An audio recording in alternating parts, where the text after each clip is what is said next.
உலகம் முழுவதும் அதிகம் பார்வையிடப்படும் நாடுகளை தெரிஞ்சுக்கலாம் வாங்க. 5வது இடம் சீனா. வருடத்திற்கு சுமார் 3.5 கோடி பேர் சீனாவை பார்வையிடுகிறார்கள். மகா சுவர், பீஜிங், ஷாங்காய்.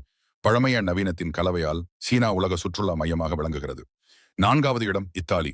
வருடத்திற்கு சுமார் 5,50,00,000 பேர் இத்தாலிக்கு செல்கிறார்கள். ரோம், வெனிஸ், பிளாரன்ஸ், அமால்ஃபி கடற்கரை வரலாறு மற்றும் கலையின் அழகால் உலகம் முழுவதும் பிரபலமானது. இப்போ வீடியோவை தொடர்ந்து பாருங்க. அடுத்த 3 இடங்களில் முதலிடம் உங்களை நிச்சயமாக ஷாக் ஆக்கும். இந்த வீடியோவை லைக் பண்ணி சப்ஸ்கிரைப் பண்ணிடுங்க. 3வது இடம் அமெரிக்கா. வருடத்திற்கு சுமார் 6,70,00,000 பேர் செல்கிறார்கள். New York, Los Angeles, Disney parks, இயற்கை அழகான தேசிய பூங்காக்கள் எல்லாம் சேர்ந்து அமெரிக்காவை சுற்றுலா பயணிகளின் கனவு நாடாக மாற்றுகின்றன. 2வது இடம் ஸ்பெயின். வருடத்திற்கு சுமார் 8 கோடி பேர் ஸ்பெயினை பார்வையிடுகிறார்கள். பார்சிலோனா, மேட்ரிட், கடற்கரைகள், லாடோமாட்டினா, புல்ரன் விழாக்கள் உலகம் முழுவதும் பயணிகளை ஈர்க்கின்றன. முதலிடம் பிரான்ஸ்.